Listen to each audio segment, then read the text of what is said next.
시청자 여러분 안녕하십니까. 지금부터 저렇게는 안보정론을 시작하겠습니다. 자, 이번 시간엔 말이죠. 우리 윤석열 대통령이 오늘 화요일 정례 국무회의를 주재하면서요. 이번 방미 성과를 아주 자세하게 설명을 했습니다. 자, 그래서 이 윤 대통령이 직접 오늘 국무회의를 모두 발언을 통해서 이 설명한 한미 동맹의 성과에 관해서 여러분들께 좀 자세하게 설명을 드리도록 하겠습니다. 자, 그 다음에는요, 미국 국무부에서도요, 지금 이제 북한과 중국이 대대적으로 반발하고 있지 않습니까? 자, 이 반발하고 있는 이 북한과 중국에 대해서 확고한 미 정부의 입장을 또 발표를 했습니다.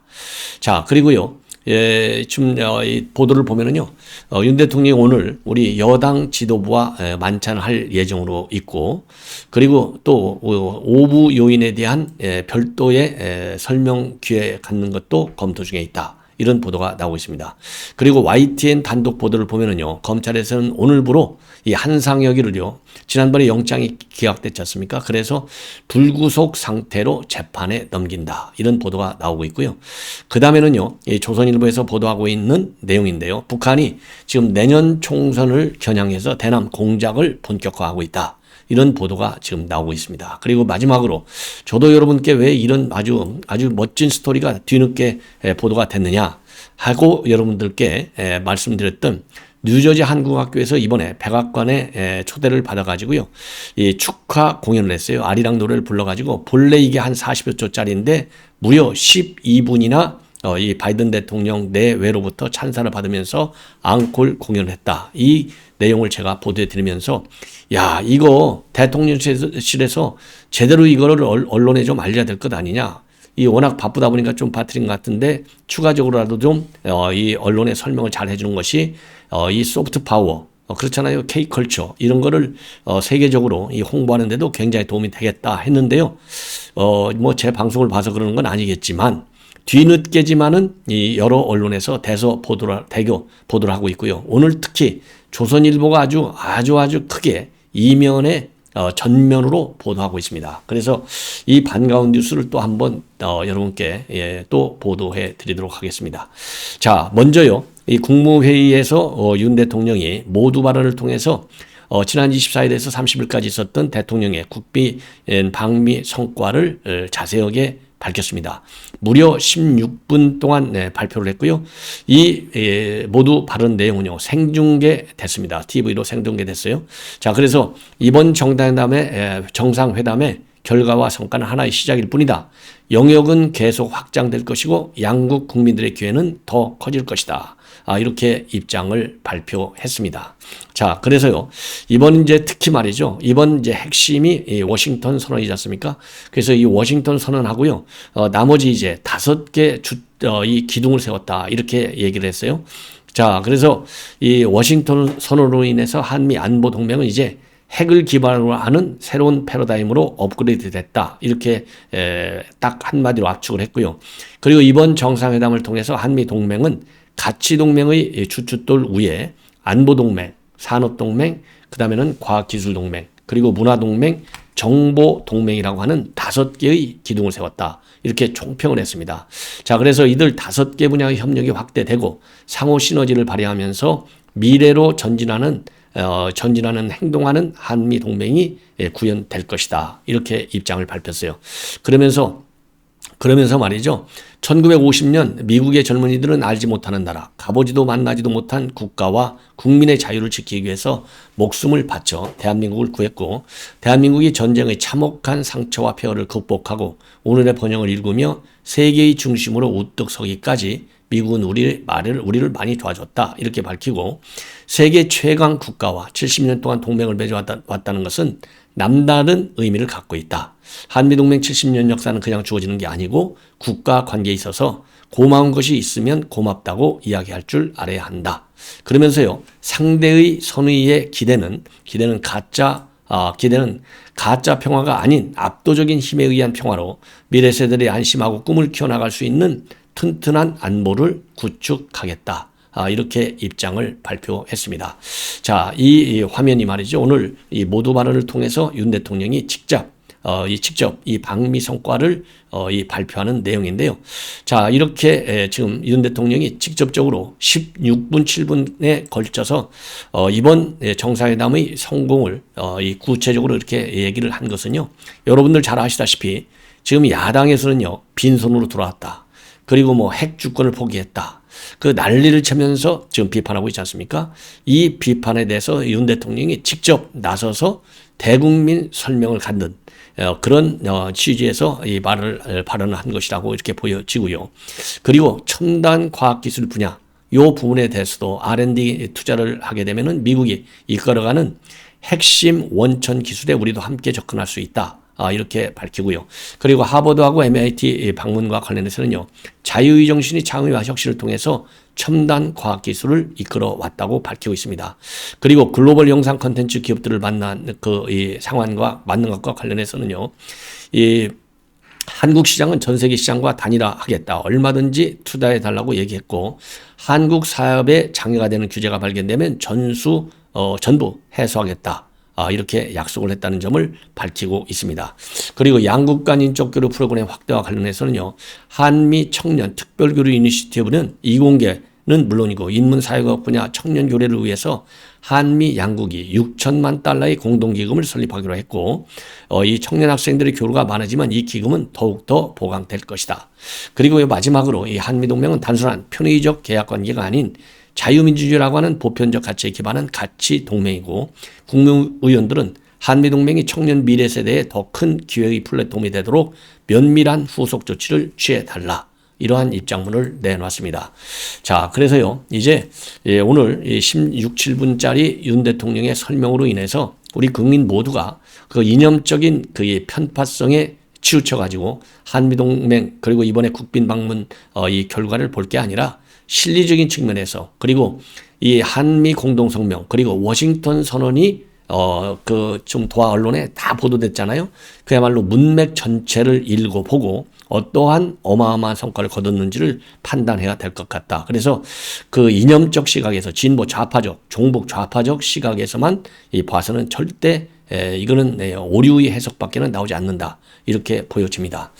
자, 그리고요. 지금 이제 이 미국의 국무부 수석 대변인이 오늘 이번 중국과 북한의 비판 그리고 도발 위협에 대해서 공식적으로 입장을 밝혔습니다.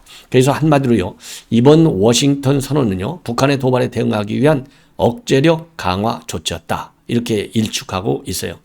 그러면서요, 이 바이든 대통령은 불법적인 핵과 미사일 능력을 진전시키려는 북한의 노력과 안정을 해치는 위험한 수사에는 억제력을 강화하기 위한 일종의 신중한 조치 필요하다고 이 바이든 대통령 믿고 있다. 그래서 이런 것들이요, 이 워싱턴 선언을 통해서 구체화된 것이다. 그리고 워싱턴 선언에서 분명하게 밝힌 대로 바이든과 윤석열 대통령이 북한과의 외교와 대화도 계속 추구하고 있다. 우리는 한반도의 완전한 비핵화라는 공동 목표가 있다고 밝혔어요. 그래서 이미요, 이 한반도 비핵화라는 공동 목표를 위해서 기본적으로 문은 열어 있다 이겁니다. 대화의 문은 열어 있는데 북한이 대화의 문으로 스스로 들어와라. 이 대화에 연연하지 않겠다.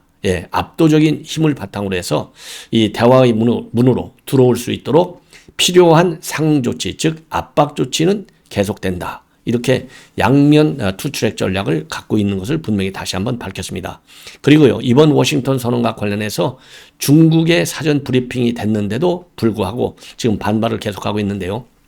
이와 관련해서는요, 외교활동이나 다른 나라에 대한 통보 그리고 관여 방식에 대해서 구체적으로 밝히지는 않겠고 중국이 과잉 반응할 이유가 없다. 이렇게 밝히고요.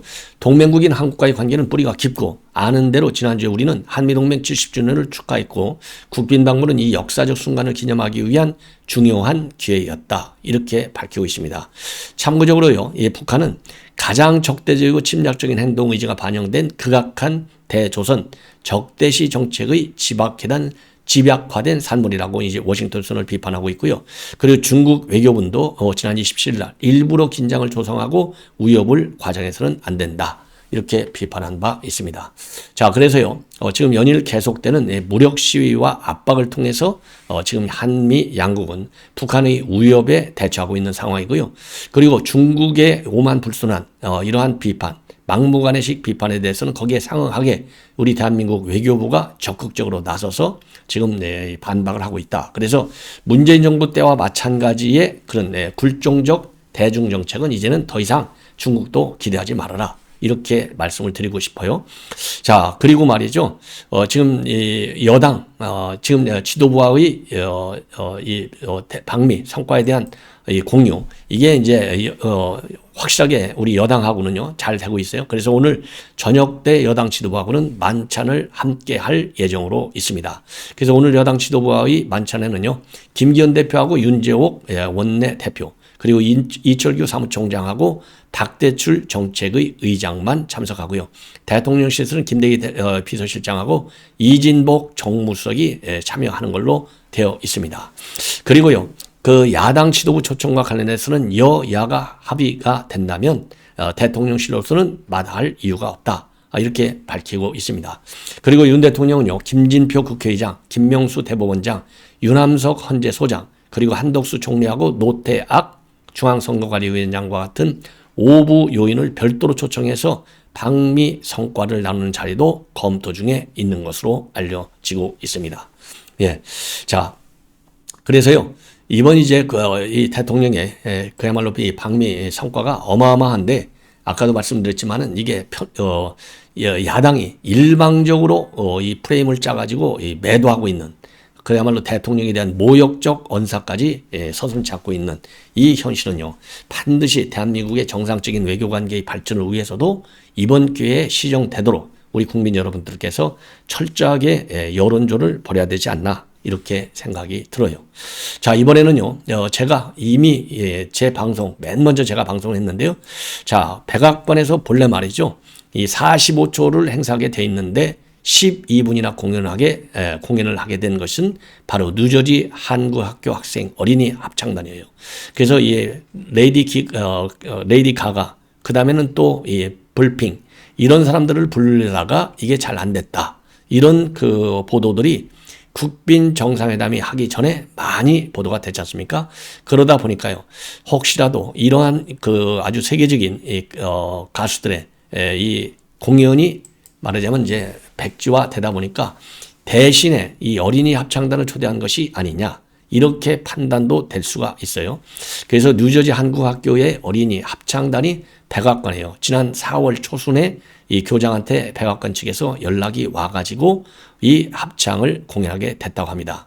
그래서 이 합창 공연은요, 본래 계획은요 45초짜리 배경음악 정도로 시작이 됐다고 합니다. 그런데 이게요 12분 풀타임으로 이어졌어요. 이 12분 풀타임으로 이어지는 바람에 여기서 이제 노래를 맨 먼저 이제 아리랑어를 불렀는데, 이 백악관 측에서는 왜 하필이면 아리랑이냐, 이렇게 얘기가 됐다고 합니다. 그래서 이 아리랑은 대한민국에 지금 이 화면에 보시는 대로 이게 얼마나 이쁩니까? 이 대통령 내외가 지금 다 서서 뭔가 얘기를 듣고 있고, 이 지휘자 선생님이 지금 이 학생들을 지휘하고 있는 모습이에요. 자, 이 정도로 이렇게 성공적으로, 그리고 아주 이쁘게 지금 우리 한복을 입고 했는데, 그래서 백악관에다가 뭐라고 얘기했느냐, 한국 사람이면 누구나 다 아는 한국의 혼이 담긴 노래이기 때문에 이 아리랑 노래를 불러야 되겠다, 이렇게 해서 바로 오케이 사인을 받아가지고요, 26일 날 백악관 사우스론에서 7,000명 관중 앞에서 이 노래를 불렀는데요, 어마어마하게 호응이 좋았다고 합니다. 그러다 보니까요, 양국 대통령 내외가 이게 다시 이제 이 백악관 안으로 들어와서 노래를 한 번 더 해달라, 이 앙코를 요청하는 바람에 다 이 백악관 안으로 들어가 가지고요, 무려 12분이나 이 풀타임 공연으로 했다는 거예요. 자, 그러니 이게 얼마나 우리 대한민국의 이 뭐라 그럴까요? 이 아리랑 노래에 대한 노래도 노래지만은요, 우리 한국 어린이들, 뉴욕 뉴저지 한인학교, 저도 제가 있을 때도 이 한인학교가 있었어요. 그래서 저희 이 애들도 이 한글학교를 갔는데, 이 주말마다 있는 한글학교예요. 그래서 이 교장 선생님이 말이요, 교장 선생님이 이 학교가요 83년도에 개교해서 지금 40년이 돼가지고요, 이민 1세대 후손 이 어린이하고 청소년 600여 명이 매주 말에 학교에서 이제 공부를 해요. 그래서 이제 황 교장도 74년에 뉴욕에 이민한 1.5세인데 1.5세예요. 그래서 한인 뿌리찾기 운동을 열심히 하면서 주중에는 공립학교 교사, 주말에는 한국학교 교사로 봉사를 해 오다가 2010년도부터 한국학교 교장을 맡아가지고요. 학생들한테 뭔가 이 동기유발을 해줘야 되겠다. 그래서 2014년에 합창단을 만들어갖고 이렇게 대성황을 이루는, 그리고 백악관을 그냥 완전히 이 바이든 대통령 내외를 완전히 딱 감동시키는 공연을 했고요.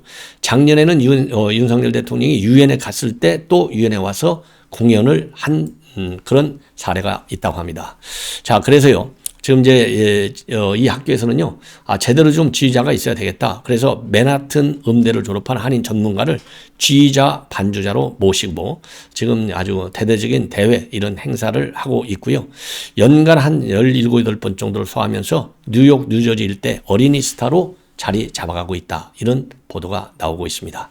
자, 뭐 아주 훌륭한 일이죠. 예, 그래서 이러한 이 미담 사례는요, 다음에 윤 대통령 또 일본도 가시고 뭐 다른 다자 정상회담 계획도 많지 않습니까? 그래서 이러한 문화 이벤트는 대통령실에서도요, 이 정부 관련 사항, 경제 관련 사항도 빠짐없이 브리핑을 해야 되겠지만은 이런 문화 행사도 좀 빠짐없이 잘 해주는 것이 좋지 않을까, 이렇게 생각이 들어요.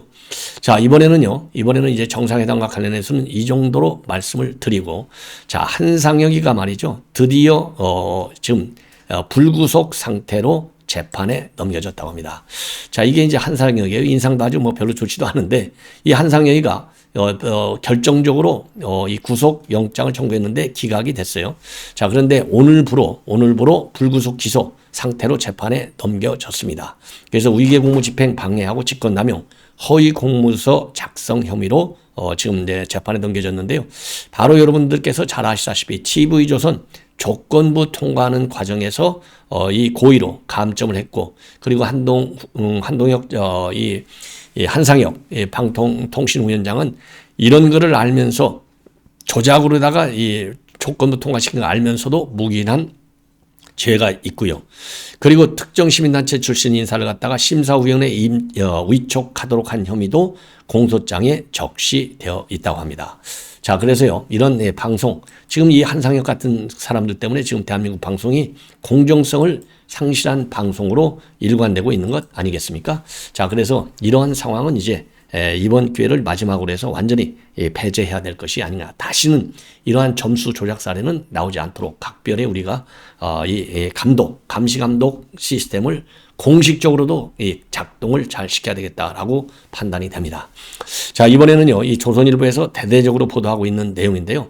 북한의 대남 지령, 이런 대남 지령은요, 이 공개 매체를 통해서도 우리가 다 알 수 있듯이 지금 이제 비판 그런 입장문을 많이 내놓고 있고, 그리고 지하에는요, 지하 종북 세력들이 많지 않습니까? 이번에 지금 민노총 전현직 간부 4명이 구속된 상태로 재판에 넘겨질 정도로 우리 국내 간첩단이 굉장히 커요. 그래서 창원에 있는 간첩단이 하나 있고, 제주도에 한길회 간첩단이 또 하나 있고, 그리고 민노총 간첩단이 있고, 이렇게 3개씩 간첩단이 있는 거가 우리가 다 파악이 된 내용이 아니겠습니까? 그런데 이번 간첩단 사건을 계기로 해서요, 북한의 최근의 지령 내용을 보면은요, 과거와 같이 국가기관실에 대한 정보, 그리고 또 이 대정부 투쟁뿐만 아니라 이제는 내년도 1년밖에 남지 않았기 때문에 선거를 목표로 해가지고 말하자면 야당의 다수당, 이 야당 이번과 같이, 그리고 특히 진보 계열 정당, 진보당이죠. 이런 그 종북 성향의 정치 세력들이 여의도로 들어가고, 그리고 정부 여당이 참패하도록 하기 위해서 내부 갈라치기를 하고 있어요. 이런 사례가 지금 조선일보 보도가 내고 있는데요. 과거의 지령문하고 최근 북한의 지령문을 비교해 보면은, 과거의 지령문은요, 국가시설 마비를 통한 사회혼란 유도에 목표가 있었다면, 요즘은요, 탄핵 집회, 촛불 집회를 통해서 정부 비판 여론을 확산시키는 것이 1차적 목표고요. 그리고 진보 정당이라든가 진보 시민단체에 직접 침투해서 지시를 내리는, 이게 다 이번 창원 간첩단 사건, 제주 간첩단 사건, 그 다음에 민노총 사건, 간첩 사건, 이런 거가 다 여기에 해당된다고 봅니다. 과거에는 그렇게 됐는데 요즘은요, 거기에 더해서 친윤과 비윤 간의 갈등을 조작하는 거예요. 그래서 이 집권 여당의 내부 분열을 야기하고, 이걸 통해서 국가 전체적인 측면에서의 보수 분열을 조장해가지고 하도록 그런 선전선동을 강화하는 방향으로 지금 틀고 있어요. 그 다음에 또 하나 과거에는 한미동맹을 비판하고 또 후쿠시마 오염수 문제를 부각시켜서 반미 반일 선전 활동도 강화하도록 투쟁 활동도 이렇게 지령을 내렸는데 비해서 요즘은요 대통령의 여당 사랑화 현상 이런 이 부정적 이미지를 집중적으로 부각하도록 지령을 내리고 있는 지금 그렇게 해서요 지금 완전히 북한의 대남 이런 침투 전략뿐만 아니라 이 간첩에 대한 지령 활동 그리고 공개적인 대투쟁 이 지령 내용이 과거하고는 확 달라졌다. 그 이유는 내년 총선을 앞두고 있는 상황에서 내년 총선에서 윤석열 대통령의 정부를 흔들기 위해서는 정부 여당이 소수당으로 지금과 같이 소수당으로 전략이 시켜야만 자기네들의 대남 혁명 전략을 고조시키겠다는 이 대남 정책의 목표를 달성하고 있기 때문에 이렇게 지금 우리 이 개파 갈등도 그리고 또 보수 신당 창당론까지 들고 나오는 것이 아닌가 이렇게 판단이 됩니다. 자, 그래서요 내년 총선이 가까울수록 우리 국내 정치에 대한 북한의 이 종북 세력들의 개입 굉장히 노골화될 것으로 보입니다. 그래서 어떻게든지 간에 이런 종북 세력들, 그다음에 좌파 세력들, 그리고 민주당과 알든 모르든 간에 또 의식적이든 비의식적 간에 자연스럽게 이 연대를 강화해 가지고요. 지금 이제 정부 여당의 무력화 그리고 윤 대통령의 레임덕 이거를 촉구하는 그런 지금 전략에 매진하고 있다 이렇게 보여집니다. 자, 그리고 말이죠. 이 월간 조선에 게재된 제 방송에서도 가끔 여러분들께 소개해드려 봐 있는 유동열 자유민주연구원 원장이죠.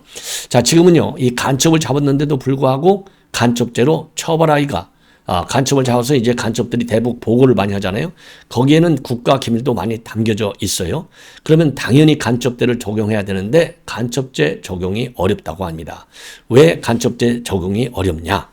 이게 이제 우리 대한민국 형법상의 문제고 국가보안법상의 문제예요. 왜냐하면 이 법들이요. 지금 뭐 수십 년이 됐지 않습니까? 아주 올드한 법이 됐는데 지금 북한의 대남 공작 그리고 이 간첩들에 내리는 지령 이런 거를 이 법이 따라가지를 못하는 거예요. 예. 자, 그래서 형법상 간첩죄 규정이 된 이 문제가 굉장히 심각하다. 왜냐하면요, 지금 북한은요 반국가 단체로 되어 있는데 간첩죄로 처벌을 받으려면 형법 95조 상으로 적국이어야 돼요. 기본적으로 우선 적국. 그런데 북한은 적국이 아니고 그냥 국가가 아니에요. 우리 법률 체계 상으로는 반국가 단체로 되어 있습니다. 그래서 적국에 대해서만 간첩죄를 적용할 수 있다고 하는 형법 98조의 사각지대가 바로 이 반국가 단체라는 겁니다. 그래서 이러한 형법을 좀 고쳐야 되겠다. 이런 주장이요. 지금 이 학계를 중심으로 해서 많이 제기되어 있어요. 그래서 최근에 김재인 오산대 경찰행정학과 교수가 세미나에서 밝힌 내용을 보면은 적국뿐만 아니라 외국, 당연히 우방국을 포함하죠. 그리고 외국인 단체, 그 다음에는 비국가 행위자들의 간첩 활동도 처벌할 수 있도록 적국을 좀 더 다양하게 세밀하게 분류할 필요가 있다 이거죠. 적국을 적국, 그 다음에는 외국 또는 외국인, 또는 외국인 단체와 반국가 단체 분명하게 내야 돼요. 반국가 단체. 그래야 북한한테 기밀을 주면은 이 반국가 단체 여기가 이제 대상이기 때문에 간첩죄로 처벌을 할 수 있어요. 그리고 또 이제 국보법도 마찬가지입니다. 국보법도 또 군형법도 이런 관련 법도 또 고쳐야 할 필요가 있다. 이렇게 문제제기가 되고 있어요.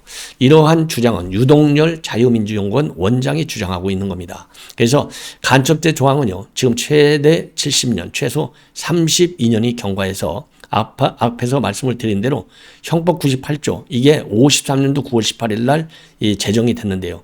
지금까지도 그대로 되어 있고 그리고 군형법 제13조 간첩도항은 61년 국가보안법 제4조의 목적 수행자는 32년이나 됐는데 단 한 줄도 고쳐지지 않고 있다고 합니다. 그리고요. 국가보안법 제4조 1항 2호에 따르면은 현행상으로는 국가기밀뿐만 아니라 반국가 단체를 이롭게 하는 각종 정보를 탐지, 수집, 전달, 중개한 경우에도 처벌할 수 있도록 하는 조항을 신설해야 하고 두 번째로는요. 국가보안법 제4조의 개정 연장선상에서 형법 98조 간첩죄도 개정해야 되고 셋째로는요. 온라인 공간에서 자행되는 이른바 사이버 간첩 활동과 산업 스파이 활동을 규제하는 법제 구축이 매우 시급하다. 이렇게 유동열 자유민주연구원 원장이 주장을 하고 있는데요. 이러한 주장 내용들은요, 제가 왜 소개해 드리냐? 이거는 당연히 그렇게 빠르게 이 개정이 돼야 할 필요성이 있다. 이런 측면에서요.